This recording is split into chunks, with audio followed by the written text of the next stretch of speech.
अस्सलामुअलैकुम viewers, welcome to my YouTube channel electro repairing. दोस्तों, आज इस वीडियो में मैं आपको बताऊंगा कि आप अपने इस्त्री को खुद किस तरीके से मुकम्मल तौर पर रिपेयरिंग कर सकते हैं, या फिर अब आपकी जो इस्त्री है आप उसे मुकम्मल तौर पर खुद किस तरीके से रिपेयर कर सकते हैं, और इस्त्री काम कैसे करता है, इसमें कौन सी साइंस इस्तेमाल की जाती है। यानी कि आज मैं इस इस्त्री को मुकम्मल तौर पर आपको खोल कर या डिसअसेंबली कर दिखाऊंगा कि कौन सी पार्ट क्या काम करती है और इसमें कौन सी साइंस इस्तेमाल की गई है और हमारा इस्त्री कैसे काम करता है। तो दोस्तों, ये मेरे पास एक पुरानी इस्त्री मौजूद है जिसकी हालत आप देख सकते हैं बहुत ही ज़्यादा कोई ख़राब हो चुकी है। दोस्तों, इस वीडियो में मैं आपको इस इस्त्री को मुकम्मल तौर पर रिपेयरिंग करके दिखाऊंगा, यानी नए सिरे से इस इस्त्री को मैं बनाऊंगा। तो चलिए दोस्तों, इस वीडियो को शुरू करते हैं। तो दोस्तों, सबसे पहले तो मैं इस इस्त्री को मुकम्मल तौर पर खोल लेता हूँ, यानी इसके सारे पार्ट्स को अलग कर देता हूँ। दोस्तों, सबसे पहले इसको खोलने के लिए मुझे इसकी जो ये नट है इसको खोलने पड़ेंगे, यानी यहाँ पर इसके जो स्क्रू मौजूद होते हैं इसको मैं यहाँ से खोल लेता हूँ, जहाँ पर यहाँ पे हमारा तार लगा हुआ होता है। क्योंकि दोस्तों, मेरे पास इसका बैक कवर और तार अभी मौजूद नहीं है, वो निकल चुका है, वो कहीं गुम हो चुका है। तो दोस्तों, अभी मैं इसके जो नट्स है इसको यहाँ से खोल लेता हूँ और इसकी जो ये सारी लाइट्स वगैरह है इसको यहाँ से निकाल देता हूँ। तो दोस्तों, इसके जो बैक पर सारे नट लगे हुए थे मैंने इसको यहाँ से रिमूव कर दिया। अब मैं इसकी जो हैंडल है उसे यहाँ से रिमूव करूँगा, यानी उसे यहाँ से निकाल दूंगा। दोस्तों, इसके हैंडल को निकालने के लिए आपको यहाँ पर दो तरफ यहाँ पर नट देखने को मिलता है, जिसमें से एक नट मेरा जो है पहले ही यहाँ से निकला हुआ है। अब मैं इस दूसरे नट को यहाँ से निकाल देता हूँ।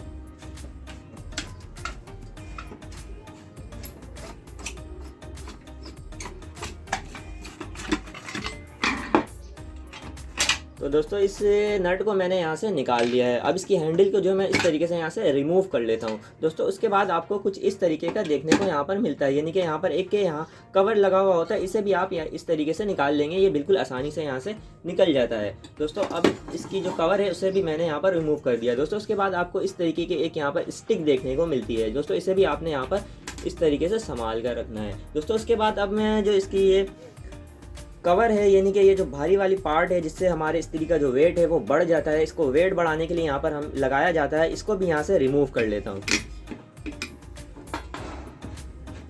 दोस्तों, इसे रिमूव करने के लिए आपको इस तरीके के यहाँ पर 3 नट देखने को मिलेंगे। इस 3 नट को आपको यहाँ से निकाल लेना है।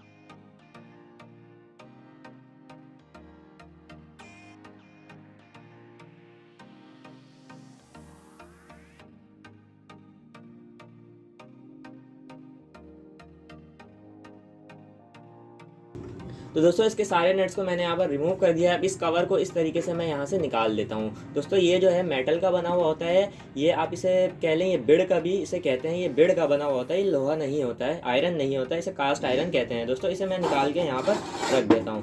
दोस्तों, इसके बाद हमारे पास ये कुछ इस तरीके का प्लेट मौजूद रहता है। दोस्तों, उसके बाद आपको यहाँ पर इसका जो ये थर्मोस्टेट देखने को मिलता है। दोस्तों, इस थर्मोस्टेट को आपको यहाँ से रिमूव कर लेना है। दोस्तों, इसे रिमूव करने का तरीका क्या है? दोस्तों, इसे रिमूव करने का तरीका ये है कि यहाँ पर जो वाइट कलर की इसकी पट्टी है, यहाँ पर आपको बीच पर एक नट देखने को मिलता है, इसे आपने स्क्रू ड्राइवर की मदद से यहाँ से निकाल लेना है। दोस्तों, इस नट को निकालने के बाद आपको जो इसकी एक पट्टी है, यानी कि एक पॉइंट यहाँ से इसके हीटर पे कनेक्ट मिलता है। इसके हीटर यानी एलिमेंट से इस नट को यहाँ से निकाल लेना है।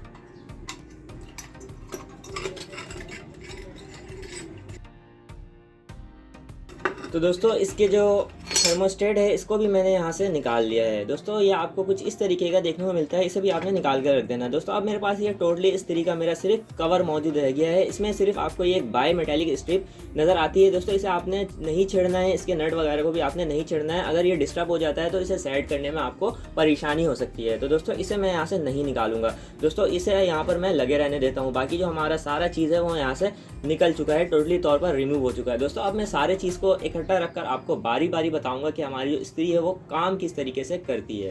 तो दोस्तों, इसके सारे पार्ट्स को मैंने इकट्ठा यहाँ पर रख दिया है। दोस्तों, अब मैं आपको बताऊंगा कि हमारी जो इस्त्री है वो वर्क किस तरीके से करती है, इसमें कौन सी साइंस इस्तेमाल की गई है और ये इसका वर्किंग फिनोमेना क्या है, ये काम किस तरीके से करती है। तो दोस्तों, सबसे पहले तो मेरे पास यहाँ पर एक सिल्वर का प्लेट मौजूद है। दोस्तों, इस पर आप देख सकते हैं ये एक रिंग टाइप का यहाँ पर कुछ लगा हुआ है। दोस्तों, ये बेसिकली है क्या? दोस्तों, ये हमारा जो है एलिमेंट, जिसे आप हीटर भी कहते हैं, ये इस्त्री को हीट करने में मदद करता है। दोस्तों, ये जो प्लेट होती है ये सिल्वर की होती है, किसी और मेटल की नहीं होती है, लोहे की या फिर कास्ट आयरन की भी नहीं होती है, ये टोटली सिल्वर की बनी हुई होती है। दोस्तों, सिल्वर की ये इसलिए होती है क्योंकि ये जल्दी गर्म हो जाए और जल्दी जो हमारी इस्त्री है वो ठंडी हो जाए, इसलिए ये जो मेटल है इसे हम सिल्वर का बनाते हैं। दोस्तों, उसके बाद जो है आपको यहाँ पर एक बाय मेटालिक स्ट्रिप देखने को मिलता है। दोस्तों अब बेसिकली होता क्या है दोस्तों, ये जो हमारा थर्मोस्टेट है ये यहाँ पर इस तरीके से लगा हुआ होता है। थर्मोस्टेट हमारा यहाँ पर इस तरीके से लगा हुआ होता है। हमारा जो ये पॉइंट है ये इसके कनेक्शन कुछ इस तरीके से होते हैं, यानी कि थर्मोस्टेट का जो एक पॉइंट है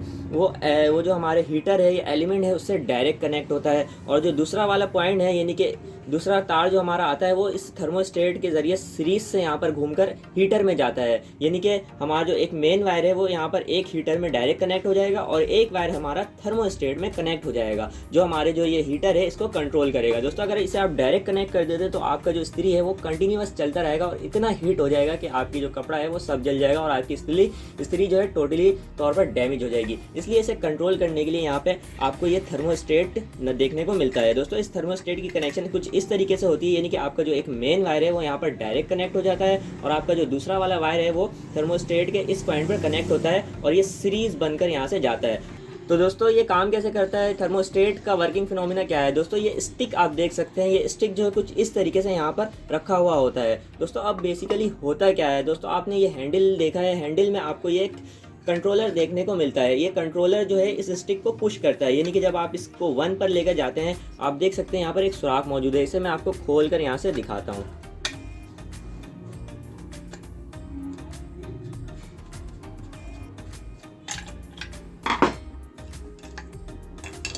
तो दोस्तों इसे मैंने यहाँ पे खोल दिया है। दोस्तों इसकी जो ये कंट्रोलर की स्टिक होती है जिससे आप अपने जो हीट है उसे कंट्रोल करते हैं, तो बेसिकली होता क्या है दोस्तों, ये यहाँ पर कुछ इस तरीके से रखा हुआ होता है। जब आप इसे घुमाते हैं तो आप यहाँ पर देख सकते हैं इसके ज़रिए ये थोड़ा थोड़ा पुश होता है, यानी कि यहाँ पर गड्ढा है और ये जो है स्लाइड के तौर पर बनी हुई है, यानी कि ये स्टिक यहाँ पर इस तरीके से आती है और जब आप इसे दबाते हैं तो इसे थोड़ा थोड़ा ये पुश करता है। तो दोस्तों जैसे ही आप इसे दबाते हैं यानी कि ये थोड़ा सा पुश होता है, आपकी जो थर्मोस्टेट की जो पट्टी है यानी कि यहाँ पर एक स्ट्रिप मौजूद रहती है, ये दोनों आपस में टच होती है, यानी कि आप ये इस स्टिक को यहाँ पर जब आप कंट्रोलर की मदद से इसे घुमाते हैं तो ये पुश होता है और पुश होने के बाद जो है ये आपका स्टिक इससे कनेक्ट हो जाता है, यानी कि थर्मोस्टेट के जो बीच पर पॉइंट मौजूद रहती है आप देख सकते हैं ये पॉइंट मौजूद है। जब आप इसे दबाते हैं तो ये दोनों पॉइंट जो आपस में कनेक्ट हो जाता है। दोस्तों कनेक्ट होने के बाद हमारा जो ये हीटर है ये ऑन हो जाता है। दोस्तों जब आप इसे 1 पॉइंट पर रखते हैं तो ये थोड़ी सी कनेक्ट होती है, यानी कि नॉर्मली पुश होती है। दोस्तों पुश होने के बाद होता क्या है, हमारा जो हीटर है वो ऑन हो जाता है। दोस्तों अब हीटर ऑन होने के बाद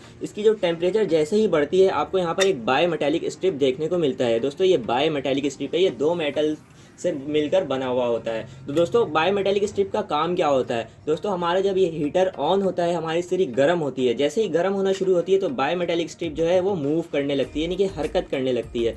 ये जो स्टिक है ये नीचे की तरफ जाने लगती है। तो दोस्तों जब ये स्टिक हमारी नीचे की तरफ जाती है यानी कि ये बाय मेटालिक स्ट्रिप हीट की मदद से गर्म होती है और जो हमारी जो ये स्टिक है वो नीचे की तरफ पुश होने लगती है। दोस्तों नीचे की तरफ पुश होने से क्या होता है, ये आपको थर्मोस्टेट पे एक और पट्टी यहाँ पर नज़र आती है। दोस्तों ये पट्टी यहाँ से दब जाती है, यानी कि ये जो स्टिक है यहाँ से ये नीचे की तरफ दबने लगती है। दोस्तों जब ये नीचे की तरफ दबती है तो जो इसकी ये पॉइंट है जिसे हमने यहाँ से पुश कर कनेक्ट किया था वो दोबारा यहाँ से डिसकनेक्ट हो जाती है इस बाय मेटालिक स्ट्रिप की मदद से। तो दोस्तों ये थोड़ी सी नीचे जाती है और इसकी जो कनेक्शन है आपस में वो ख़त्म हो जाती है। दोस्तों फिर हम इसे यहाँ पर इस्त्री को अपने दूसरे पॉइंट पर लेके जाते हैं। जब दूसरे पॉइंट पर लेके जाते हैं तो और मज़ीद हमारी जो ये पट्टी है और पुश हो जाती है, तो हमारी इस्त्री दोबारा ऑन हो जाती है। तो दोस्तों वैसे ही जब और ये गर्म होती है, जब दोबारा ये इस्त्री हमारी गर्म होती है तो दोबारा ये बाय मेटालिक स्ट्रिप जो है इसको और नीचे की तरफ धक्का देता है, यानी और नीचे की तरफ पुश करता है और हमारी इस्त्री जो दोबारा डिसकनेक्ट हो जाती है, ये हीटर हमारा बंद हो जाता है। दोस्तों ऐसे ही हम इसे जब 3, 4 और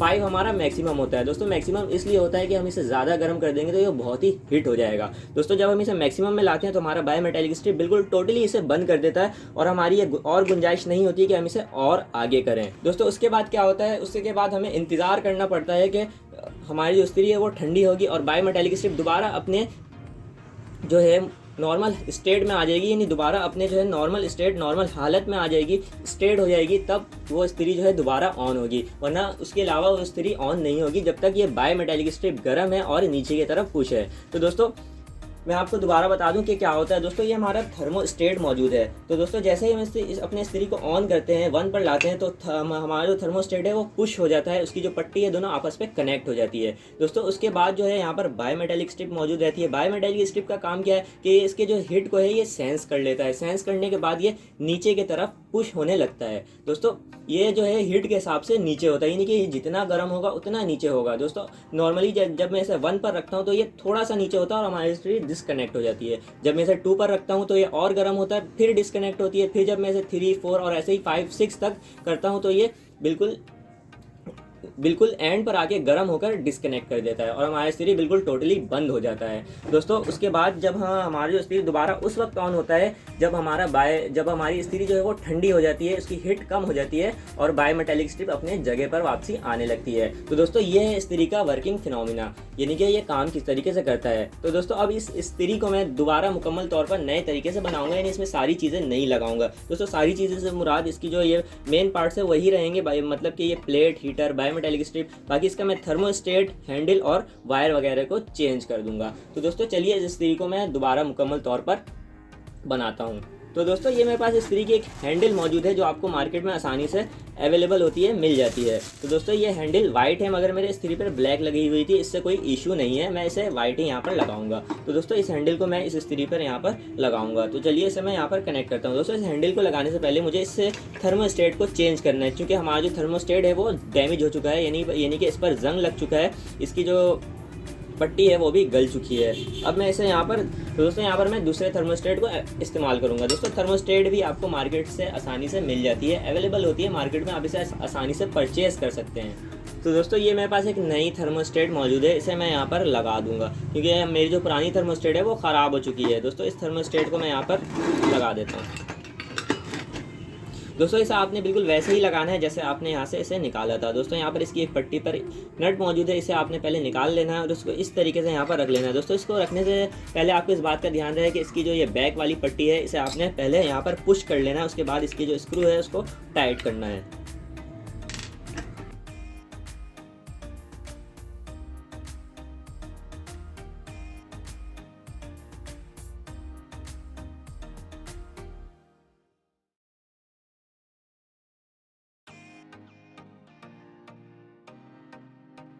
तो दोस्तों इसकी जो थर्मोस्टेट है इसे मैंने यहाँ पर कनेक्ट कर दिया है। दोस्तों अब उसके बाद मैं यहाँ पर इसकी जो ये मेटल पार्ट है इसको यहाँ पर लगा देता हूँ।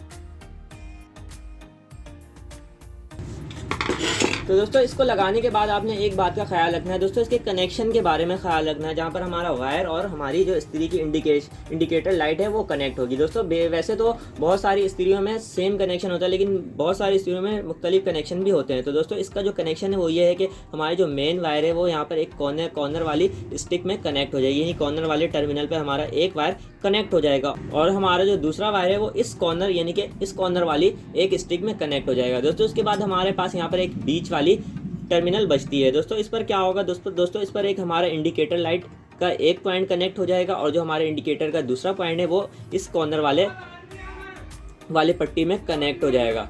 तो दोस्तों इसकी कनेक्शन मैं आपको एक बार फिर बता दूं। दोस्तों इसकी जो कनेक्शन है वो ये है कि इसकी जो एक वायर है वो इस वाले टर्मिनल पर कनेक्ट होगी और जो हमारा दूसरा वायर है यानी कि मेन वायर है वो इस कॉर्नर वाले टर्मिनल पर कनेक्ट हो जाएगा, यानी कि जो मेन वायर है वो दोनों कॉर्नर वाले टर्मिनल पर कनेक्ट हो जाएंगे और जो हमारी इंडिकेटर लाइट की पहली टर्मिनल है वो इस बीच वाले टर्मिनल पर कनेक्ट हो जाएगा और जो दूसरी पॉइंट है वो इस कॉर्नर वाले यानी कि राइट हैंड वाले टर्मिनल पर कनेक्ट हो जाएगा। तो चलिए दोस्तों इसको मैं इस पर मैं हैंडल को भी लगा देता हूँ। दोस्तों हैंडल को लगाने से पहले आपको इस स्टिक को इस तरीके से यहाँ पर रख लेना है। दोस्तों स्टिक को रखने के बाद बिल्कुल आराम से आपको ये वाली पट्टी को यहाँ पर, ये वाली कवर को यहाँ पर रख देना है। दोस्तों यहाँ ध्यान रहे कि जो स्टिक है ये जो अपने पोजीशन से ये आउट ना हो जाए, ये हट ना जाए। दोस्तों उसके बाद इस हैंडल को आपको इस तरीके से लगाना है। दोस्तों इसके बैक की जो स्क्रू है इसको आपको यहाँ से निकाल लेनी है, उसके बाद इस हैंडल को लगाना है। तो दोस्तों इसके जो बैक की जो नट है उसे मैंने यहाँ से रिमूव कर लिया। अब इस हैंडल को लगाने का तरीका ये है, सबसे पहले आपने इस पट्टी का ख्याल रखना है कि ये यहाँ से इस तरीके से आपने हाथ रखना है, एक उंगली जो आपने इस पर रखनी है और इसको इस तरीके से यहाँ से पकड़ना है और एक अंगूठे को इसके जो है ये पॉइंट पर रखनी है और इसकी जो पोजीशन है वो बिल्कुल सेम रखनी है, यानी कि ये इस सुराख के अंदर चले जाए। दोस्तों ये हमारा ये सुराख के अंदर जा चुका है। अब जो है हमारे इसकी जो बैक में टर्मिनल रहते हैं इसको यहाँ से ध्यान से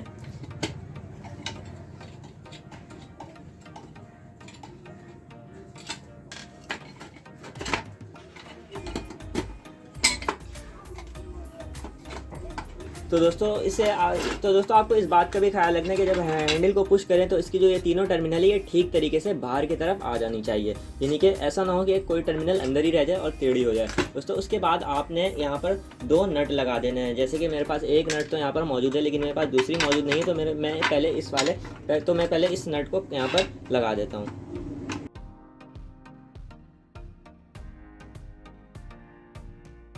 तो दोस्तों अब दूसरी तरफ के लिए मैं एक नए नट का इस्तेमाल करूंगा, क्योंकि मेरा जो एक नट है वो गुम हो चुका है, तो मैं यहाँ पर एक नए नट का यहाँ पर इस्तेमाल करूंगा।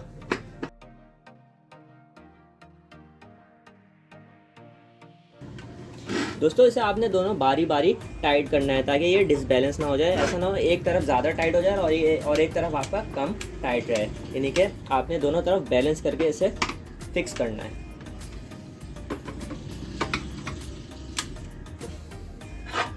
तो दोस्तों अब मैंने इसे यहाँ पर टाइट कर दिया है। अब इसकी कनेक्शन की बारी आती है। तो दोस्तों मैंने आपको पहले ही बताया था कि इसका जो एक पॉइंट है वो इस कॉर्नर वाले टर्मिनल पर कनेक्ट रहेगा और एक हमारा मेन वायर इस वाले टर्मिनल पर कनेक्ट रहेगा। दोस्तों उसके बाद हमारी जो यहाँ पर बीच वाली टर्मिनल है, यहाँ पर हमारे इंडिकेटर लाइट का एक टर्मिनल यानी कि एक पॉइंट और इंडिकेटर लाइट की दूसरी पॉइंट जो है वो इस कॉर्नर वाले टर्मिनल पर कनेक्ट रहेगा। तो चलिए दोस्तों इसकी जो वायर है उसकी मैं कनेक्शन कर लेता हूँ।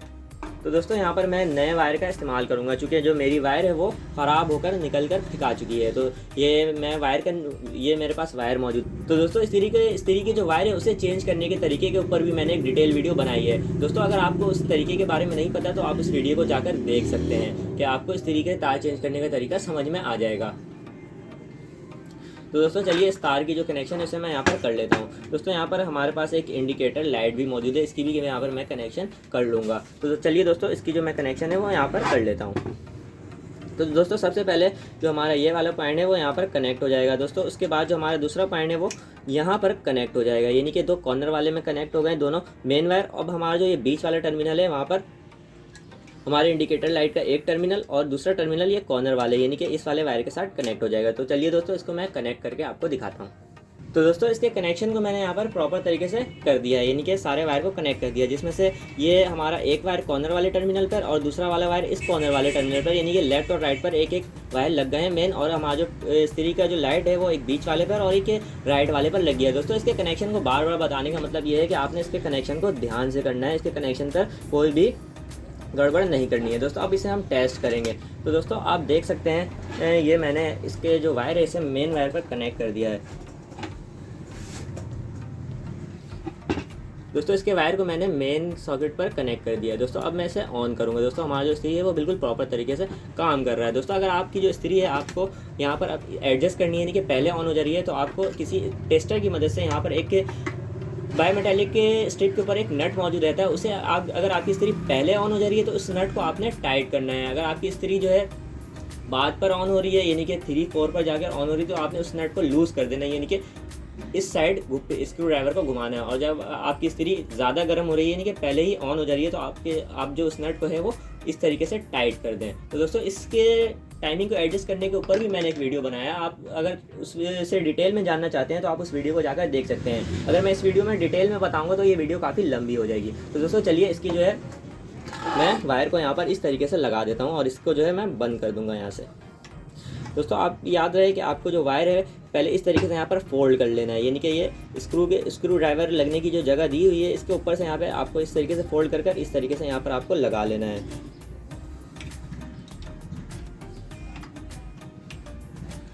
दोस्तों उसके बाद आपको यहाँ पर बैक कवर से इसको बंद कर देना। तो दोस्तों इसके बैक कवर को मैं यहाँ से लगा दूंगा और ये हमारी जो इस्त्री है वो मुकम्मल तौर पर तैयार हो चुकी है। दोस्तों इसके बैक कवर को भी लगाने का तरीका ये है कि आप इसे यहाँ पर वायर को फोल्ड करके लगाने के बाद इस तरीके से यहाँ पर इसे कनेक्ट कर दें, और आपको ध्यान रखना है कि आपकी जो ये पाइप है वो प्रॉपर तौर पर कनेक्ट रहे। दोस्तों इसके बाद आपको ये स्क्रू को यहाँ पर लगा देना है। दोस्तों इस स्क्रू को आपने थोड़ा कम टाइट रखना है, क्योंकि हमारे जो लाइट की कवर है उसे भी हमने यहाँ पर कनेक्ट कर देना है, इसलिए हमारा जो स्क्रू है वो थोड़ा कम ही टाइट रहेगी।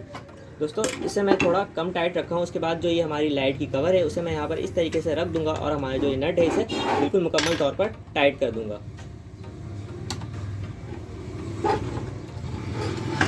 दोस्तों इसके बाद मेरे पास ये कवर मौजूद है, इसे भी मैं यहाँ पर तो दोस्तों ये हमारी जो इस्त्री है वो मुकम्मल तौर पर रेडी हो चुकी है। दोस्तों अगर आपको ये वीडियो अच्छी लगी है और मेरा तरीका पसंद आया तो इस वीडियो को लाइक कर दीजिए और मेरे चैनल इलेक्ट्रो रिपेयरिंग को सब्सक्राइब कर दीजिए। दोस्तों आज के लिए बस इतना ही, मिलते हैं अगले नए इंटरेस्टिंग टॉपिक के साथ। तब तक के लिए अल्लाह हाफिज़।